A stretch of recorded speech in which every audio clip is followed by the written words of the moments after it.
sobreviviente de las guerras mafiosas más crueles del narcotráfico, sin ser capturado en más de 40 años mientras sus socios acabaron en el cementerio tras las rejas. Como su compadre Joaquín Chapo Guzmán, es el perfil de Ismael Zambada García, El Mayo, el capo apacible del cartel de Sinaloa. En su meteórica carrera en el mundo de la cocaína ha negociado con mafiosos legendarios como a Pablo Escobar, El Patrón, Amado Carrillo, El Señor de los Cielos y a Juan David Ochoa. Ha visto caer en prisión a Carlos Leder y Fabio Ochoa se mantiene en la cumbre del narcotráfico continental. Enfrascado en una permanente disputa con el cartel Jalisco Nueva Generación que encabeza Rubén Oseguera Cervantes, El Mencho, ha logrado consolidar su poder en el cartel de Sinaloa protegiendo a Iván Archibaldo Guzmán Salazar, de 36 años, y Jesús Alfredo, de 30, mejor conocidos como los Chapitos, hijos del Chapo Guzmán. Para variar, su hijo Vicente Zambada, el Vicentico reveló ante un tribunal federal de Sinaloa que su padre gozaba de la protección de la DEA por un acuerdo en las sombras sobre sus carteles rivales, es decir, prefiriendo negociar antes que apretar el gatillo. Ismael Zambada García, alias El Mayo, nació en Sinaloa, México, el 1 de enero de 1948. Es el mayor de 3 hermanos y tiene un total de 10 hijos.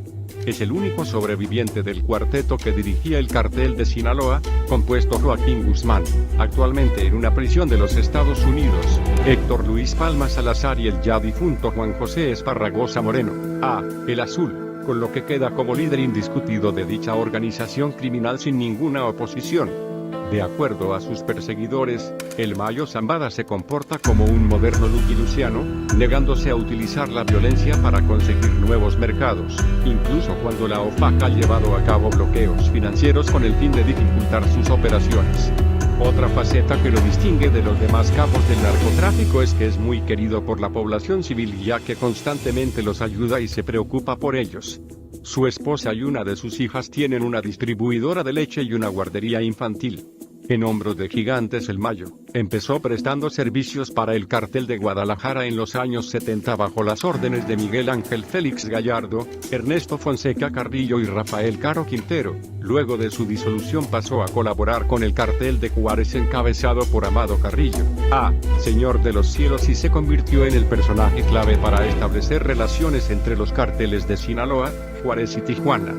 De los primeros capos aprendió los secretos del manejo de las rutas de los alcaloides y opiáceos y del segundo a pasar desapercibido. En el 2001, constituye la Alianza de la Sangre con Joaquín Guzmán para consolidar al cartel de Sinaloa como un proveedor confiable de narcóticos para el mercado de los Estados Unidos, delegando en su hijo, Vicente Zambada Niebla, las rutas de la coca en la frontera norte azteca. Su estilo de bajo perfil y corrupción de policías, militares y jueces al por mayor, lo llevó a convertir el cartel de Sinaloa en la organización criminal más eficiente entre los estados de Chihuahua, Sinaloa y Durango, una región conocida como el Triángulo Dorado. La única entrevista en una de sus raras intervenciones El Mayo decidió salir a la palestra coordinando con el periodista mexicano, Julio Scherer, fundador de la revista Proceso, en la única entrevista periodística en su vida, posando incluso sin mayores remilgos. En su crónica lo describe como un hombre de 1.80 de estatura, franela sencilla, bluejean, cara semicubierta con una gorra calada hasta las cejas y un bigote recién recortado. En la conversación, Zambada confesó el miedo que tenía a la prisión, de su identidad con su tierra a la que llamaba cariñosamente El Monte, los sólidos lazos afectivos con su familia, sin dar mayores detalles acerca de su hijo Vicentico al que se refirió como hijo y compadre. Remató la entrevista permitiendo que lo fotografiaran con el periodista y declaró que lo pueden agarrar en cualquier momento o nunca, pero que la industria del narcotráfico seguirá adelante y sin detener por la muerte de un jefe porque es buen negocio mientras haya corrupción. Más claro ni el agua.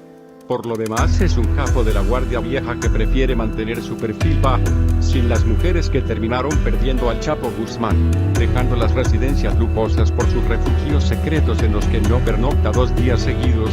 Su política de asistencia directa a las olvidadas comunidades le permitió contar con una inmensa red de informantes y colaboradores que le permiten detectar cualquier infiltrado de organizaciones rivales y sicarios encargados de mandar traidores al cementerio. La DEA y las fuerzas antidrogas mexicanas han ofrecido inútilmente recompensas de $5 millones para el ciudadano que proporcione información que conduzca a su captura hasta operativos de barrido de la zona donde se sospecha pueda estar. El regreso del hijo pródigo, como era de esperarse, sus tentáculos se prolongan en Estados Unidos, donde su hijo menor Serafín Zambada Ortiz se alista para salir libre en septiembre próximo, luego que la Corte Federal de San Diego, California, le dictase una sentencia de 66 meses, los cuales transcurren desde su arresto en noviembre de 2013 en la Garita Internacional de Nogales, entre Sonora y Arizona. Su abogado defensor, Saji Betigil, explicó que con esta sentencia representa un triunfo para su cliente, quien por los cargos que enfrentaba pudo haber sido sentenciado a apenas de 10 años a cadena perpetua, pero al declararse culpable de conspirar para traficar 100 kilogramos de cocaína y 1000 kilogramos de marihuana hacia Estados Unidos, país donde Serafín Zambada además es ciudadano, alcanzó beneficios de la ley. Por esta razón lo sentenciaron a 5 años y medio de prisión, con el tiempo que ya ha cumplido y sus créditos de tiempo, por buen comportamiento, saldrá en septiembre, puede quedarse en los Estados Unidos si quiere, no estará bajo ninguna libertad condicional y puede ir a cualquier lugar del mundo y como lo hizo. El Mayo Zambada no dice una palabra, aunque muchos creen que no tuvo reparos en enviar información privilegiada de sus enemigos, a modo de una suerte de colaborador eficaz pero de alto vuelo. Y su hijo salió limpio de polvo y paja, sin disparar un tiro. En 2010, Julio Scherer, decano del periodismo de investigación mexicano, recibió a sus 83 años una invitación secreta de Ismael Zambada para tener una entrevista en persona. Durante el encuentro, en una construcción rústica, escribió Scherer, el reportero le preguntó al traficante de drogas cómo se había iniciado en el negocio. No más, respondió Zambada. Signo de interrogación abierta. No más, le insistió Scherer. No más, repitió el otro. Tras la caída del Chapo Guzmán, Ismael El Mayo Zambada es supuestamente el capo con más poder del cártel de Sinaloa. Empezó en el narcotráfico a los 16 años. Hoy tiene 66 y pese a haber formado parte de la cúpula del narcotráfico mexicano desde los 80, él nunca ha estado en prisión. ¿Cómo lo ha conseguido? Si fuese posible preguntarle, tal vez volviese a decirlo. No más.